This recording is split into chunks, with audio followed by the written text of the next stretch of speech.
الحمد لله نحمده ونستعينه ونستغفره ونؤمن به ونتوكل عليه ونعوذ بالله من شرور أنفسنا ومن سيئات أعمالنا ونعوذ بالله من شرور أنفسنا ومن سيئات أعمالنا ونعوذ بالله من شرور أنفسنا ومن سيئات أعمالنا من يهده الله فلا مضل له ومن يضلله فلا هادي له وأشهد أن لا إله إلا الله وحده لا شريك له وأشهد أن سيدنا وشفيعنا ومولانا محمدا عبده ورسوله صلوات الله تبارك وتعالى عليه وعلى آله وأصحابه وذرياته وأهل بيته وأهل طاعته وبارك وسلم تسليما كثيرا أما بعد فأعوذ بالله من الشيطان الرجيم بسم الله الرحمن الرحيم ألف لام ميم ذلك الكتاب لا ريب فيه هدى للمتقين صدق اللہ مولانا العظیم.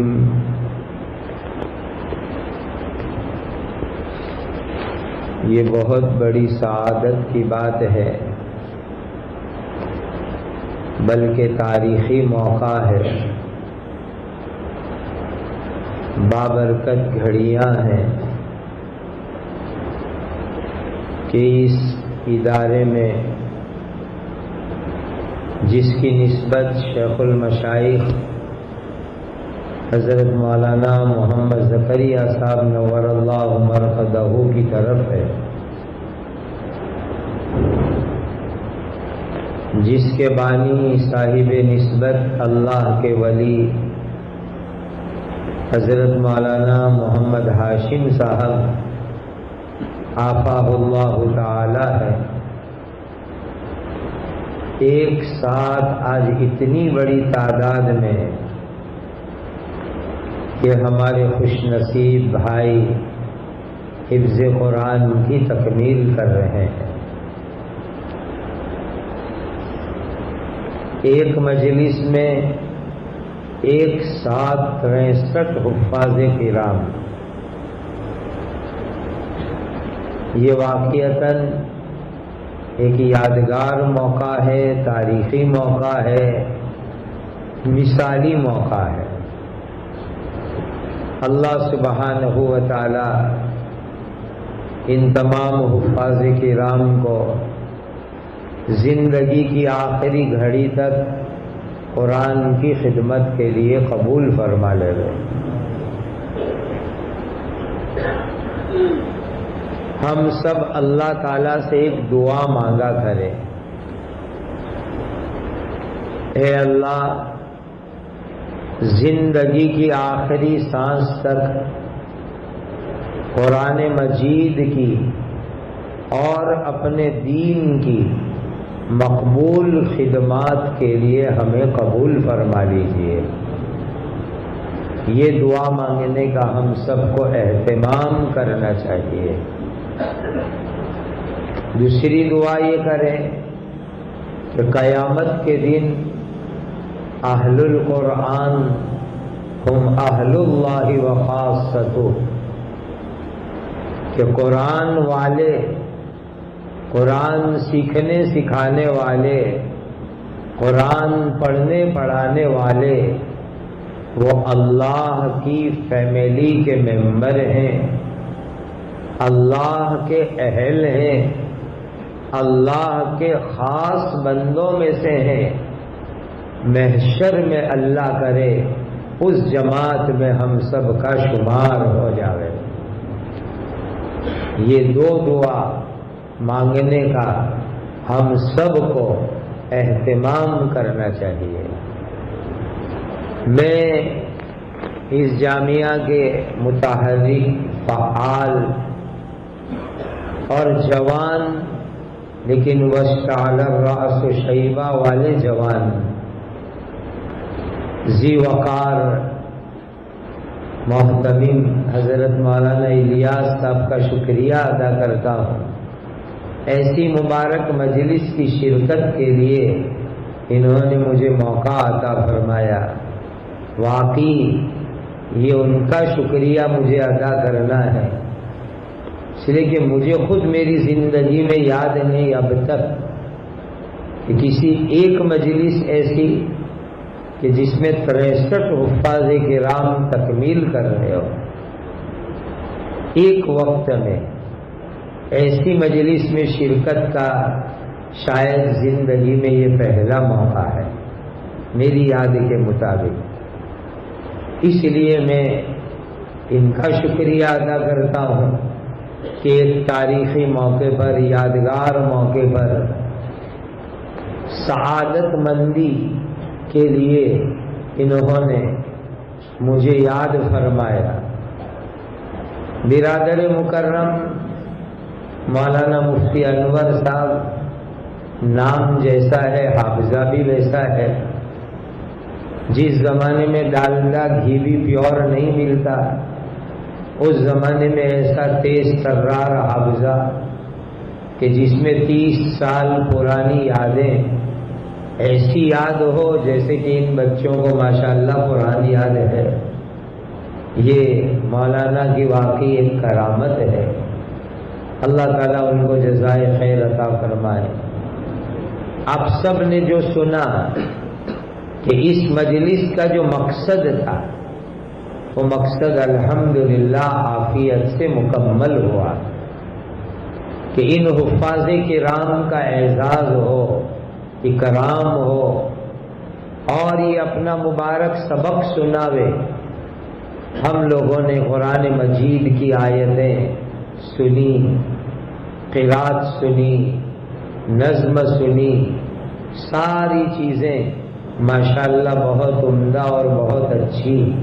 اللہ ان سب چیزوں کو ہمارے لیے دنیا اور آخرت میں فائدے کا ذریعہ بناوے۔ مسلمان بھائیوں، قرآن مجید کا ایک حق یہ ہے کہ ہم اس کو اللہ کا کلام مانیں کہ یہ اللہ کا کلام ہے، آخری کلام ہے، اور جیسا اللہ کے یہاں سے اتارا گیا ایسا برابر محفوظ ہے۔ یہ ماننا، یہ عقیدہ ہر مسلمان کے لیے لازم اور ضروری ہے۔ اللہ کا کلام آخری کلام اور جیسا اتارا گیا ایسا محفوظ ہے، یہ ایمان، یہ عقیدہ ہر مسلمان کے لیے ضروری ہے۔ قرآن مجید کی حفاظت پر بہت ساری باتیں کہی جاتی ہے۔ ایک بات میں آپ کو سناؤں، آج دنیا میں بڑی بڑی لائبریریاں ہیں، کتب خانے ہیں، اس میں سے بہت سارے کتب خانے اور لائبریریاں غیر مسلموں کے پاس ہے کہ جس کا انتظام غیر مسلم حضرات کرتے ہیں۔ ایسے بڑے بڑے نامور کتب خانے اور لائبریریاں دنیا کے ملکوں کے اندر ہیں۔ لندن شہر میں بہت بڑی بڑی لائبریریاں ہیں۔ ہمارے ملک کے اندر بھی بڑی بڑی لائبریریاں ہیں جو ہماری گورنمنٹ، ہماری حکومت اس کا نظام چلاتی ہے۔ نیوزی لینڈ میں، جرمنی میں، امریکہ میں، کینیڈا میں بڑی بڑی لائبریریاں اور بڑے بڑے کتب خانے ہیں. وہاں ہر مذہب کی، ہر دھرم کی کتابیں وہاں موجود ہیں. اسکندریہ میں، مصر میں ایک ایسی لائبریری ہے کہ جس کے اندر 70 لاکھ کتابیں موجود ہیں. 70 لاکھ کتابیں. عجیب و غریب وہ لائبریری اسکندریہ کی ہے. میں ایک معجزہ قرآن کا سنانا چاہتا ہوں. لندن کے اندر جو لائبریری ہے وہاں برٹش لائبریری بہت مشہور و معروف ہے. قرآن مجید کے الگ الگ نسخے اس لائبریری میں موجود ہیں. چونکہ انگریزوں نے بہت سارے ملکوں کے اندر حکومت کی اور یہ بہت ہوشیار لوگ ہیں. جہاں انہوں نے حکومتیں قائم کی وہاں سے انہوں نے دولت، سونا چاندی، ہیرے موتی، قدرتی ذخائر بہت لوٹے اور بہت لے گئے. لیکن ان کی ہوشیاری، قدردانی کو بھی داد دینی چاہیے کہ جہاں ان کو کوئی علمی تاریخی ذخیرہ ملا وہ بھی وہ پوری حفاظت کے ساتھ لے گئے اور آج پوری حفاظت کے ساتھ انہوں نے لندن کی لائبریریوں کے اندر اس کو محفوظ کیا ہے. برٹش لائبریری میں جا کر ہم کتابیں دیکھتے ہیں، عقل حیران رہ جاتی ہے. ہمارے ملک دوسرے عرب ممالک کی قدیم پرانی کتابیں، 700 سال پرانا قلمی نسخہ، 800 سال پرانا قلمی نسخہ، نایاب سے نایاب کتابوں کے نسخے وہاں کے کتب خانے کے اندر اعلیٰ سے اعلیٰ درجے کی حفاظت کے ساتھ موجود ہے. میں تو یوں کہتا ہوں کہ اللہ تعالیٰ کا غیبی انتظام ہے کہ ہم لوگ اپنے علمی ذخیرے کی کما حق کا وہ حفاظت نہیں کر پائے تو اللہ نے دوسرے لوگوں کو اس کی حفاظت کے لیے کھڑا کر دیا. یہ آیت کریمہ کا مفہوم بہت عام ہے. وَإِن تَتَوَلَّوْا يَسْتَبْدِلْ قَوْمًا غَيْرَكُمْ ثُمَّ لَا يَكُونُوا أَمْثَالَكُمْ. آپ برٹش لائبریری کے اندر جو نظام ہے عقل حیران رہ جائے گی. مفتی شمیم باغیہ صاحب کا ماضی قریب میں انتقال ہوا. اصلاً ان کے پردادا وغیرہ وریاؤ راندیر قریب کے تھے. پھر وہ برما منتقل ہوئے تھے، وہاں سے انگلینڈ چلے گئے. لیکن علمی ذوق اتنا اعلیٰ تھا کہ محدث کبیر حضرت شیخ یونس صاحب جب انگلینڈ تشریف لے گئے تو وقت طے کر کے شیخ بھی ان کی ملاقات کے لیے گئے تھے. حضرت قاری سید صدیق احمد صاحب باندھوی نور اللہ مرکزہ کا انگلینڈ کا ایک ہی سفر ہوا. حضرت بھی ان کی ملاقات کے لیے تشریف لے گئے. میں کئی مرتبہ ان سے ملا. 3 منزلہ مکان، کتاب کے علاوہ کچھ تھا ہی نہیں. برٹش لائبریری کے وہ ممبر تھے. باقاعدہ وہ وہاں مطالعے کے لیے جاتے اور مطالعے کے نتیجے میں انہوں نے جو علمی جواہر پارے جمع کیے ہیں اللہ کرے وہ جلدی منظر عام پر آئے. لیکن ان انگریزوں کی قدردانی دیکھو کہ یہ سالہاں سال تک گئے، پھر علالت اور بیماری کی وجہ سے لائبریری جانا انہوں نے بند کیا. تو باقاعدہ گورنمنٹ نے ان کی ملاقات کے لیے ایک بڑے آفیسر کو بھیجا کہ آپ اتنے سال سے مطالعے کے لیے آتے تھے، کیوں آپ نہیں آ رہے؟ تو انہوں نے بتلایا کہ میں بیمار ہوں. تو انہوں نے کہا کہ اگر آپ کے لیے جیسی چاہے آپ گاڑی کا ہم انتظام کرتے ہیں. وہ گاڑی فل فیسیلٹی والی جس میں اسٹریچر بھی ہوگا، ویل چیئر بھی ہوگا، خادم بھی ہوں گے، وہ آپ کو لے جائیں گے لائبریری اور لائبریری سے واپس پہنچائیں گے، سارے اخراجات حکومت اٹھائے گی۔ لیکن آپ ریسرچ اور مطالعے کے لیے آتے تھے، آپ آنے کا سلسلہ جاری رکھیے۔ کچھ وقت کے بعد وہ اتنے معذور ہو گئے کہ لائبریری نہ جا سکے، تو حکومت نے باقاعدہ ایک آدمی مقرر کیا جو روزانہ مفتی صاحب کے گھر جاتا اور پوچھتا آپ آج کون سی کتاب دیکھیں گے، چونکہ مفتی صاحب کو پوری لائبریری کی معلومات ہو گئی تھی، وہ لکھ کے دیتے یہ کتاب چاہیے۔ وہ آدمی لائبریری جاتا، وہاں سے وہ کتاب لیتا، بحفاظت مفتی صاحب کو پہنچاتا، مفتی صاحب مطالعہ فرماتے اور اس کے بعد لے جا کر کے وہ لائبریری میں جمع کرتا۔ جب تک وہ زندہ رہے باقاعدہ حکومت کا آدمی ان کے پاس جاتا آتا تھا۔ یہ ہے ان حضرات کی علم کے طالبین کی قدر جو آج ہمارے یہاں نہیں ہے، مفقود ہے۔ تو برٹش لائبریری میں قدیم کتابوں کے عجیب عجیب نسخے ہیں۔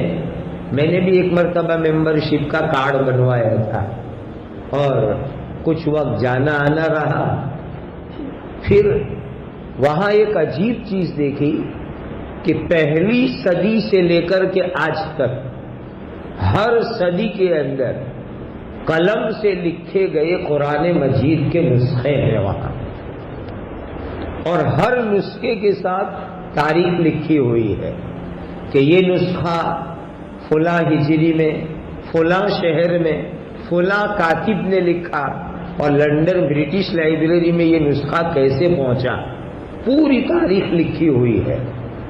اور اس قلمی نسخے میں سے جس نسخے کی بھی آپ کو زیروکس چاہیے، اس وقت 5 پاؤنڈ اس کی فیس تھی، آپ جمع کرائیے اور جتنے صفحات کہیں گے وہ زیروکس کلر کر کے پوری اہتمام کے ساتھ آپ کو وہ پیش کریں گے۔ جب وہاں قلمی نسخے دیکھے قرآن مجید کے پہلی صدی سے لے کر آج تک کے، تو دل میں ایک بات آئی کہ اللہ، یہ آپ قرآن کا معجزہ ہونا ان لوگوں کے ہاتھوں سے کیسے ظاہر کروا رہے ہو کہ 14 صدی کے قرآن مجید کے نسخے ان کے پاس موجود ہے، اور وہ تمام نسخوں کو ملا کر کے دیکھ لے گے، قرآن کے الفاظ میں ذرہ برابر بھی کوئی فرق نہیں ہے۔ یہ قرآن کی سچائی کی بہت بڑی دلیل ہے جو اللہ تعالیٰ نے ان کے ہاتھ سے دنیا میں ظاہر کروائے۔ اس کو کہتے ہیں وَشَهِدَ شَاهِدٌ مِّنْ أَهْلِهَا، کہ جو لوگ آج اسلام پر اعتراض کرتے ہیں ان لوگوں کے پاس قرآن کی سچائی کی اتنی بڑی دلیل ہے۔ وہ خود جس مذہب کو مانتے ہیں، عیسائی مذہب، وہ اپنے بائبل کے ایسے نسخے کہ جس میں 1000 سال میں 1200 سال میں کوئی تبدیلی نہ ہوئی ہو، ایسا کوئی نسخہ ان کے پاس نہیں ہے اپنے مذہب کی کتاب کا، لیکن قرآن مجید کے نسخے ان کے پاس 14 صدی کے برابر محفوظ ہے، اور ہر نسخے کے اندر کوئی کمپیئر کر کے دیکھ لے، تقابل کر کے دیکھ لے، ملا کر کے دیکھ لے، الحمدللہ ایک آیت کے برابر بھی فرق نہیں ملے گا۔ یہ قرآن مجید کی سچائی کی بہت بڑی دلیل ہے۔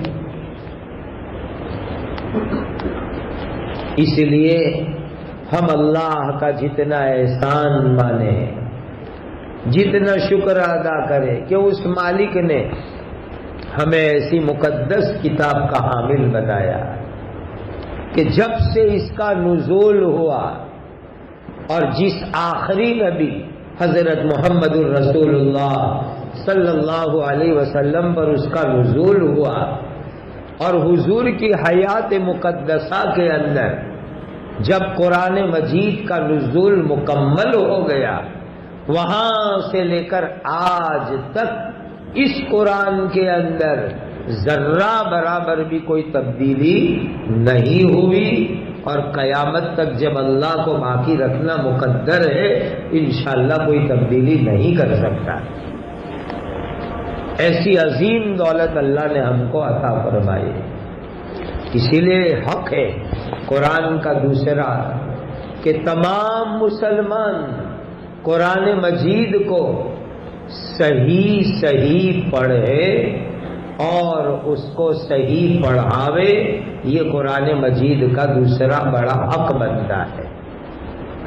امت کا ہر طبقہ، مسلمان مرد ہو، مسلمان عورت ہو، بچہ ہو، جوان ہو، ہر مسلمان کے لیے قرآن مجید صحیح پڑھنا یہ بہت ضروری چیز ہے۔ میرے استاد، میرے پیر و مرشد فقیہ الامت حضرت مفتی محمود حسن گنگوئی رحمۃ اللہ علیہ ایک عجیب واقعہ سناتے تھے۔ آزادی سے پہلے پنجاب اور ہریانہ یہ علم کے مراکز تھے۔ آپ جانتے ہیں حضرت قاضی ثناء اللہ پانی پتی رحمۃ اللہ علیہ آزادی سے پہلے پانی پت کی تاریخ میں ہے کہ 300 مدرسے صرف پانی پت شہر میں تھے، جہاں قرآن مجید کی، حدیث پاک کی انوکھی تعلیم دی جاتی تھی۔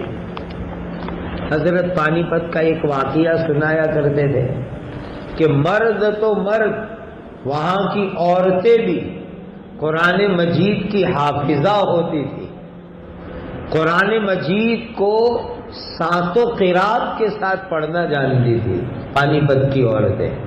حضرت سناتے تھے کہ ایک ماں اپنے بچے کا دوڑ سن رہی ہے حفظ کا، اور سن رہی ہے کیسے؟ آٹا گوندھ رہی ہے، اور آٹا گوندتے گوندتے وہ ماں اپنے بچے کا قرآن سن رہی ہے۔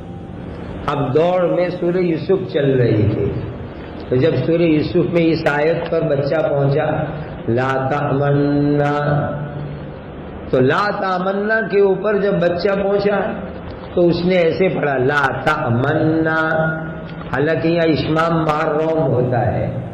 تو ماں نے کیا کیا؟ دونوں ہاتھ جھاڑے۔ حضرت اس طرح جھاڑ کے بتاتے تھے، آٹے سے دونوں ہاتھ یوں کر کے جھاڑے، اور اس نے قرآن مجید جو ہے بند کیا اور بچے کو ایک چپت ماری، اور ماں کہتی ہے بیٹا تو حفظ کی روایت میں مجھے دوڑ سنا رہا ہے، تجھے اتنا نہیں معلوم کہ یہاں حفظ اشمام مارروم کرتے ہیں۔ حضرت نے فرمایا کمال اس بات کا ہے کہ وہ عورت صرف حافظہ نہیں تھی بلکہ قرآن کی مجودہ اور قاریہ بھی تھی، تو ہی اس نے اپنے بچے کو ٹوکا کہ یہاں اشمام مار روم ہوتا ہے۔ اور جو سیکھنے کی خوبی ہے وہ یہ کہ وہ عورتیں اس زمانے کی گھر میں آٹا بناوے، سالن پکاوے، باوضو ہوا کرتی تھی، اور دلیل یہ کہ اس نے قرآن لے کر بند کیا اور پھر بچے کو چپت مارا۔ اس سے معلوم ہوا کہ اس کو عورت باوضو ہوتی تھی، اور جب ایک ماں باوضو ہو اور وضو کے ساتھ روٹی کھانا پکاوے تو اللہ اس کھانے میں ایسی نورانیت پیدا کریں گے کہ اس کے گھر میں پلنے والے بچے ولی اور متقی بنے۔ تو یہ چیز قرآن مجید اللہ کی بہت بڑی نعمت ہمیں میسر ہوئی ہے۔ اسی لیے ہماری یہاں بستی کے اطراف، ہماری بستیوں میں ماشاءاللہ مکاتب کا نظام قائم ہے، لیکن اس نظام کو پاورفل بنانے کی ضرورت ہے کہ مکتب میں صحیح قرآن پڑھایا جاوے، صحیح قرآن کی تعلیم ہو، مکتب کے اندر بچہ اتنا صحیح قرآن پڑھتا ہو جاوے کہ اگر خدا نہ کرے بعد میں پوری زندگی وہ دارالعلوم نہیں گیا تو ابھی صحیح نماز وہ پڑھ سکے اور صحیح تلاوت کر سکے۔ اتنا صحیح قرآن مکتب میں ہو جانا یہ ضروری ہے، لازم ہے، اور ہر بستی کے اندر یہ ضروری ہے۔ اس کے لیے بہت فکر کرنے کی ضرورت ہے۔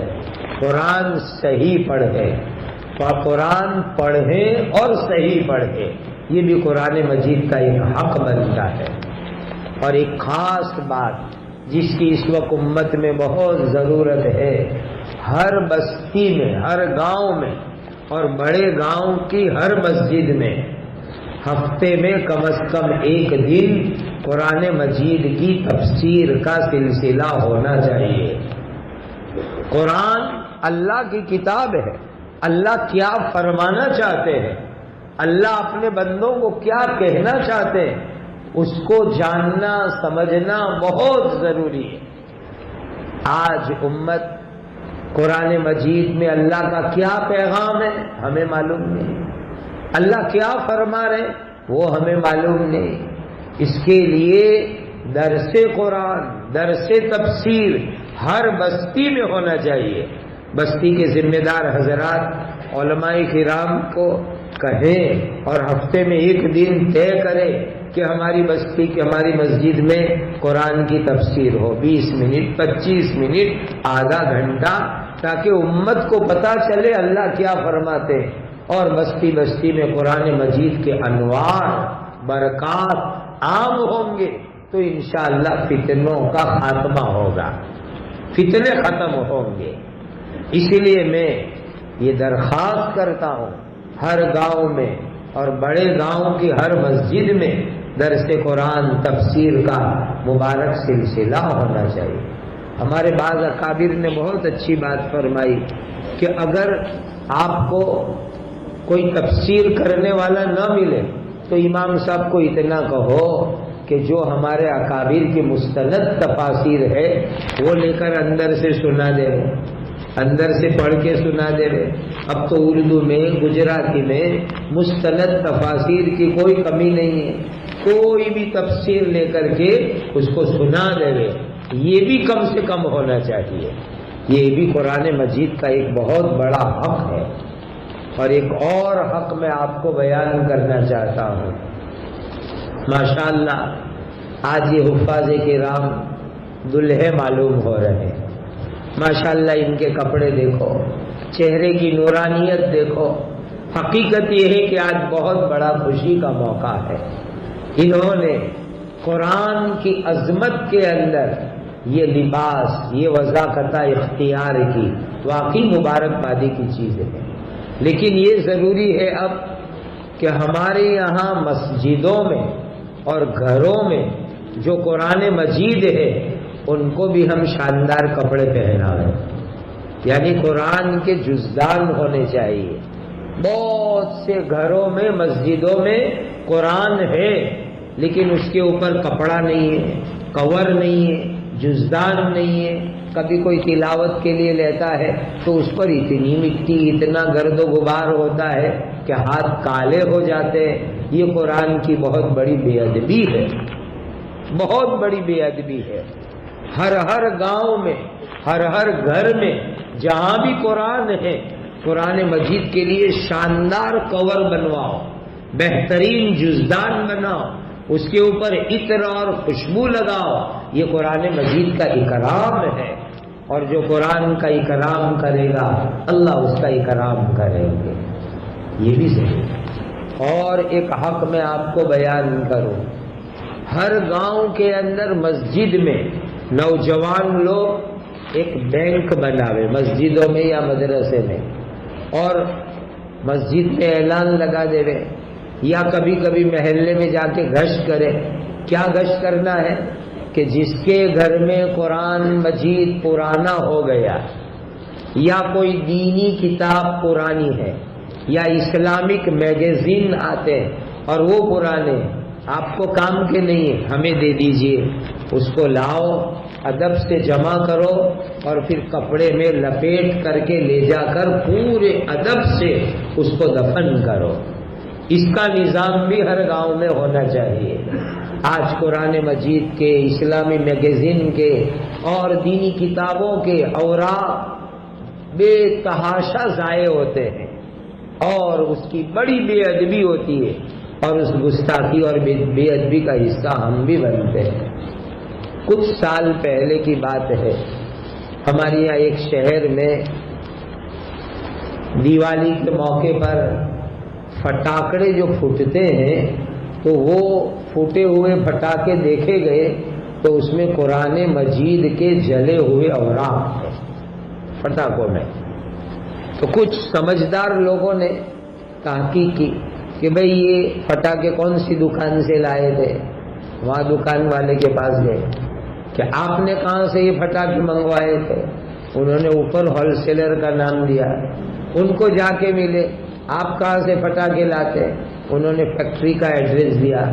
اب وہ فکر مند لوگ وہاں فیکٹری میں پہنچے, بہت ادب سے, کوئی لڑائی جھگڑا نہیں, اور ان کو کہا کہ دیکھو یہ آپ کی فیکٹری میں جو پٹاخے بنتے ہیں تو پٹاخے جو بنائے جاتے تو اندر وہ بارود دھماکے والا مادہ اس کو کاغذ میں پٹھوں میں لپیٹا جاتا ہے. تو جس کاغذ میں آپ نے لپیٹا تھا وہ قرآن کا ورق تھا. آپ آئندہ ایسا نہ کریں, یہ قرآن کی بڑی بے ادبی ہے. تو اس نے کہہ دیا کہ آپ لوگ آئے, آپ نے ہم کو بتایا, ہمیں معلوم نہیں تھا, ہم آئندہ دھیان رکھیں گے. لیکن ہماری بات بھی سنو کہ ہم نے جان بوجھ کر کے یہ بے ادبی نہیں کی ہے. ہم تو کیا کرتے ہیں کہ پٹاخے میں نفع ہم کو زیادہ ملے, اس کے لیے کباڑی کا کاغذ ہم خریدتے ہیں. اور کباڑی کا کاغذ یعنی گھروں میں گجراتی میں پستی کہتے ہیں, کباڑی پستی کے کاغذ ہم خریدتے ہیں اور اس میں پٹاخے کم قیمت میں بنتے ہیں, منافع زیادہ ملتا ہے. تو کہا کہ مسلمان لاریاں والے مسلمانوں کے محلوں میں اور دوسرے قوم کے محلوں میں جا کر پرانی کتابیں, پرانے اوراق لا کر کے ہم کو دیتے ہیں, ہم اسی کے اندر پٹاخے بناتے ہیں. تو کہا آپ اپنے مسلمانوں کو بھی کہو کہ وہ پستی میں کباڑی میں کیوں قرآن مجید کے اوراق دیتے ہیں, ہمیں تو پتہ ہی نہیں کہ یہ قرآن ہے. تو یہ بھی امت کی غفلت کہ 2, 5, 10, 25 روپے کے خاطر جب گھر میں سے پرانے کاغذات نکالتے تو دھیان نہیں دیتے. قرآن مجید کے اوراق بھی دے دیے اور اس کے اندر جب پٹاخے بنتے تو ہم ہنگامہ مچاتے کہ قرآن کے اوراق کو جلایا گیا, پٹاخے پھوڑے گئے. یہ ہماری بھی غلطی ہے. اسی لیے قرآن کا ادب کہ ہر بستی کے اندر ایک جو ہے مسجد میں نظام بناؤ, مدرسے میں نظام بناؤ, پرانے قرآن, دینی کتابیں, اسلامی میگزین اس کو لا کر کے جمع کرو اور پورے ادب کے ساتھ اس کو دفن کیا جاوے. اس کا ایک نظام اور سسٹم ہونا چاہیے. یہ چند باتیں قرآن مجید کے متعلق میں نے آپ کو عرض کی کہ قرآن کو اوراق یعنی اس کو جزدان اچھے پہناؤ, قرآن کو دفن کرنے کا نظام بناؤ, ہر بستی میں درس قرآن کا نظام بناؤ, قرآن صحیح سیکھو اور قرآن مجید کے لیے صحیح عقیدہ رکھو. یہ اللہ کی کتاب, آخری کتاب اور محفوظ کتاب, صحیح کتاب, یہ بہت ضروری ہے. اخیر میں حفاظ قرآن کے فائدے کے لیے ایک بات عرض کر دو. امام دارمی رحمہ اللہ نے خود یہ عمل نقل کیا ہے صحابی سے کہ جو یہ چاہیں کہ پوری زندگی قرآن یاد رہے, کبھی نہ بھولے, تو کہ وہ سورہ بقرہ کی 10 آیتوں کو پڑھنے کا معمول بنا لے رہے.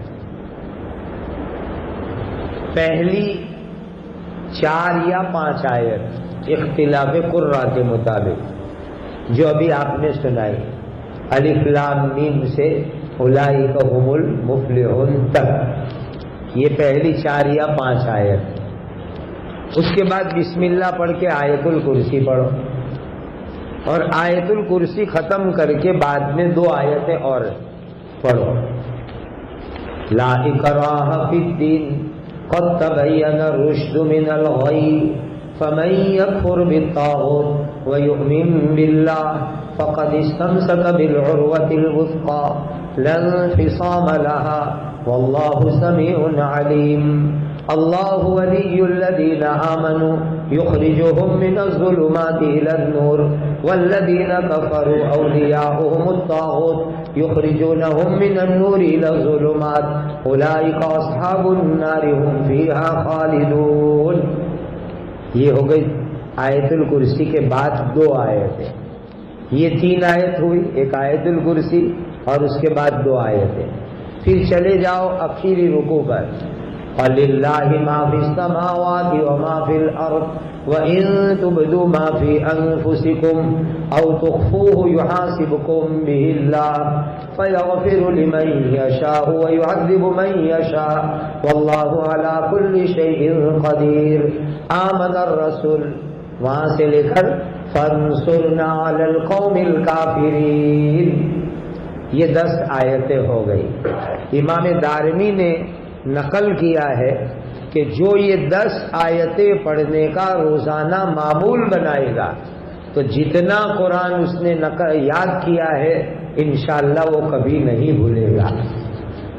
اس لیے جو حفظ کر رہے وہ بھی اس عمل کو پڑھے تو انشاءاللہ جتنا یاد کیا وہ محفوظ ہوتا جائے گا، اور جو حفاظ ہو گئے وہ اس کو پڑھے تو انشاءاللہ قرآن مجید کبھی نہیں بھولیں گے۔ اس لیے یہ بہت بڑی نعمت اللہ نے عطا فرمائی ہے، میں آپ سب کو مبارکباد پیش کرتا ہوں۔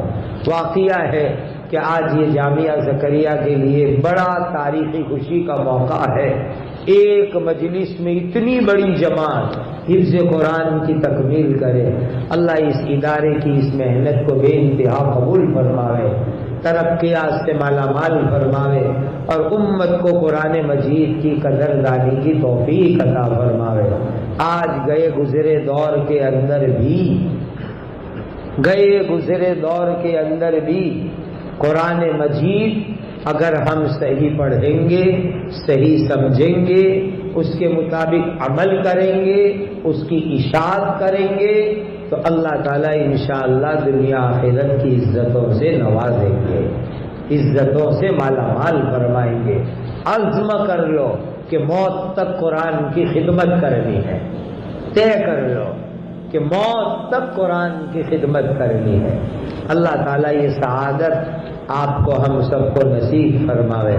ہمارے حضرت مفتی محمود صاحب گنگوئی رحمۃ اللہ علیہ روزانہ ایک قرآن تلاوت کرتے تھے مکمل، روزانہ ایک قرآن مجید تلاوت میں مکمل فرماتے تھے۔ آخری عمر میں کمزوری ہو گئی تو لوگ یہ دیکھتے تھے کہ حضرت آرام کے لیے تشریف لے گئے، لیکن قریب کے لوگوں کو معلوم تھا چادر اوڑھ کے سو جانے کے انداز میں حضرت اپنی تلاوت کا معمول پورا فرماتے تھے۔ صبح میں 5 پارے، دوپہر میں 4 پارے، شام میں اتنے پارے، یوں کر کے روزانہ قرآن مجید تلاوت میں مکمل فرماتے تھے۔ اور میں تو حیرت میں رہ گیا، ابھی حضرت اقدس مرشد زمان حضرت مولانا محمد قمر الزمان صاحب دامت برکاتہم کی کتاب کا نیا ایڈیشن آیا، اس کے شروع میں جو تمہیدی باتیں لکھی ہے اس میں ایک بات عجیب پڑھی میں نے کہ حضرت کے مرشد کے مرشد یعنی حضرت کے پیر حضرت مولانا محمد احمد صاحب پرتاپ گڑھی رحمۃ اللہ علیہ اور ان کے پیر حضرت مولانا بدر علی نقشبندی رحمۃ اللہ علیہ، ان کے متعلق لکھا ہے اس کتاب میں کہ روزانہ ایک قرآن مجید کی تلاوت اور ایک مکمل صحیح بخاری کی تلاوت، یہ ان کے معمولات میں تھا، روزانہ کے معمولات میں کہ روزانہ صحیح بخاری کی مکمل تلاوت اور ایک قرآن مجید کی تلاوت۔ یہ دراصل جو آدمی اس میں لگتا ہے اللہ پھر اس کو وقت میں برکت عطا فرماتے ہیں، اور ان کے وقت میں وہ برکت ہو جاتی ہے کہ پھر یہ کام آسان ہو جاتا ہے۔ اللہ تعالیٰ ہمیں قرآن کا عاشق بنا دے، قرآن کا عاشق بنا دے، قرآن کو کثرت سے پڑھنے والا بنا دے۔ یہ جو دعا ہم پڑھتے ہیں یہ دعا سبق ہے، اللہم آنس واشتی فی قبری، اللہم ارحمنی بالقرآن العظیم۔ قبر کی تنہائی میں قرآن کی تلاوت انشاءاللہ نور اور روشنی بن کر کے آئے، یہ نور اور روشنی بن کر کے آئے۔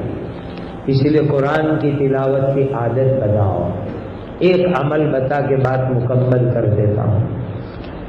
6000 قرآن کی آیت ہے، یہ تو متفق علیہ مسئلہ ہے، لیکن 6000 کے اوپر کتنی ہے یہ قراء کرام کا اختلاف ہے کہ 6000 کے اوپر کتنی آیت ہے۔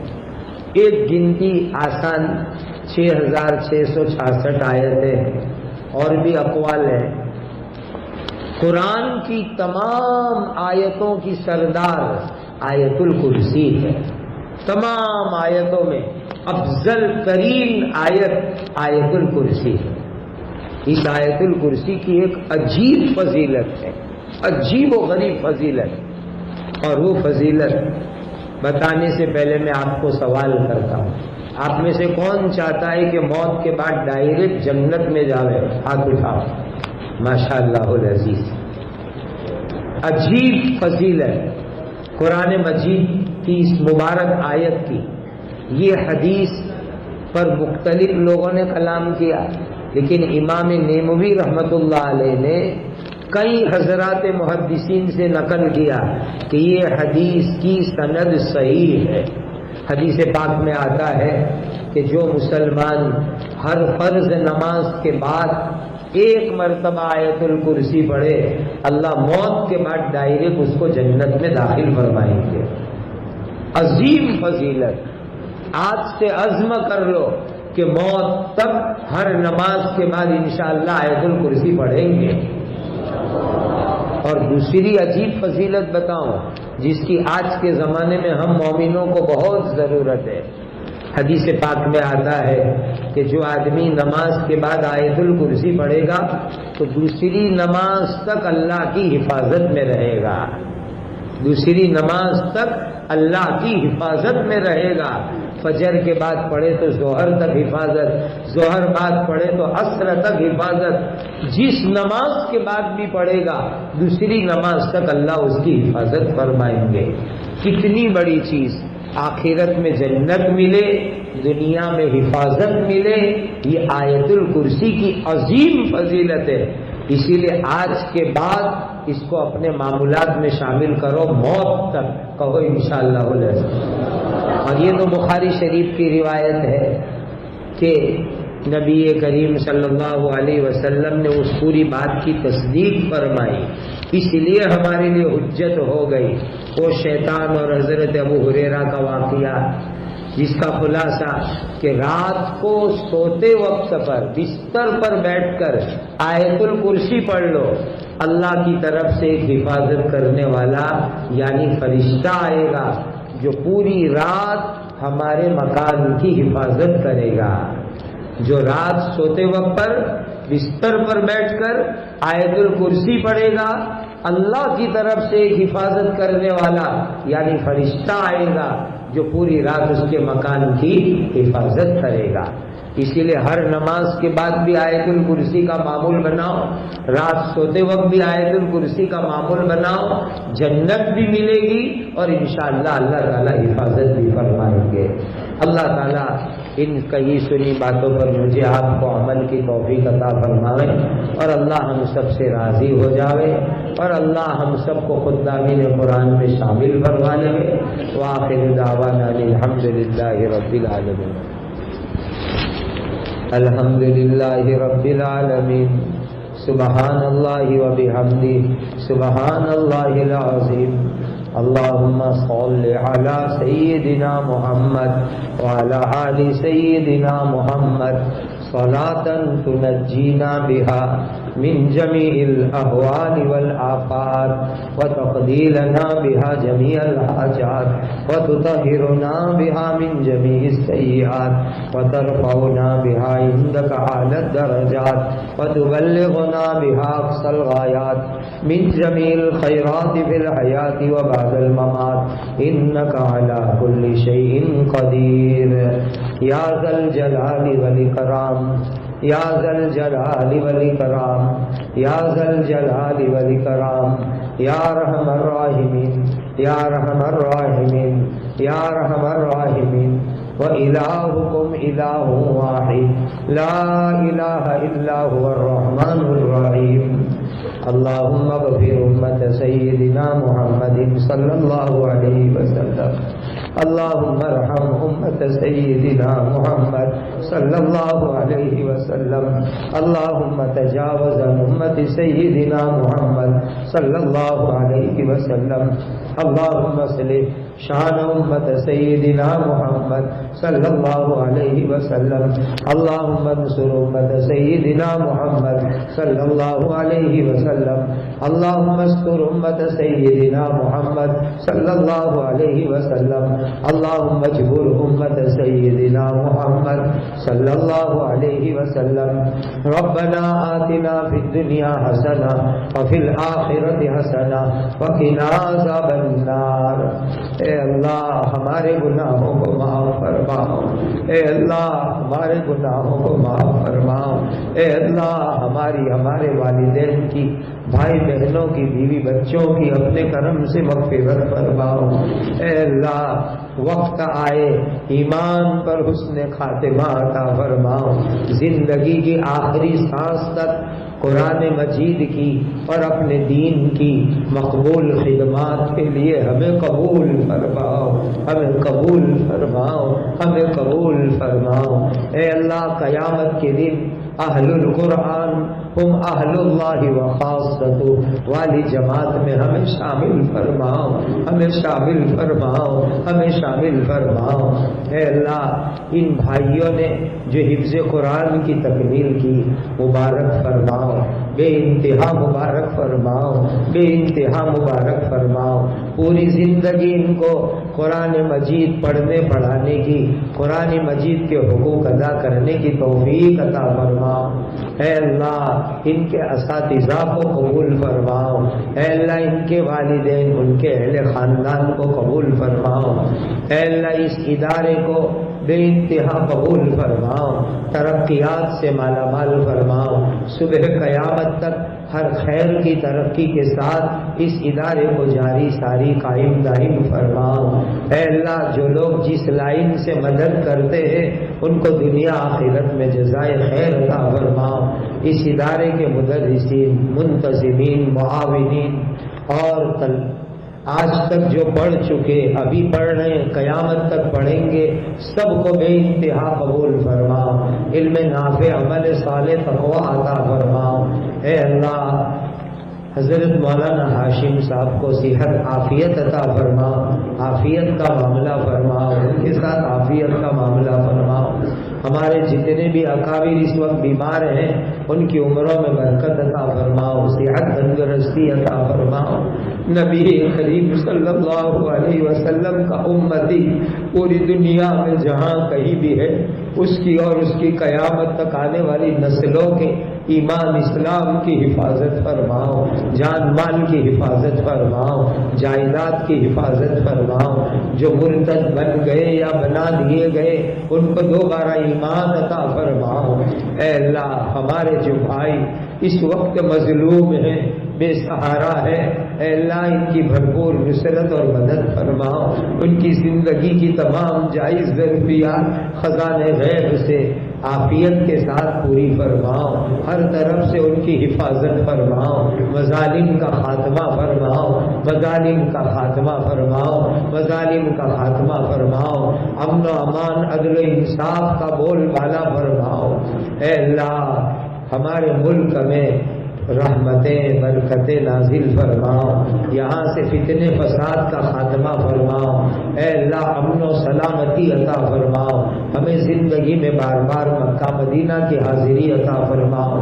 اے اللہ حلال برکت والی روزی عطا فرماؤ، کسی کا محتاج اور دست نگر نہ بناؤ۔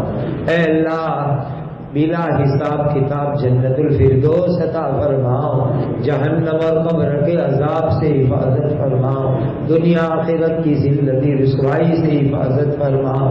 نبی کریم صلی اللہ علیہ وسلم نے جتنی خیر بھلائیاں مانگی بتلائی ہمیں اور پوری امت کو عطا فرماؤ۔ نبی کریم صلی اللہ علیہ وسلم نے جن شرور سے پناہ چاہی ہماری اور پوری امت کی حفاظت فرماؤ۔ وصلی اللہ وسلم علی سیدنا محمد وعلی آلہ وصحبہ اجمعین۔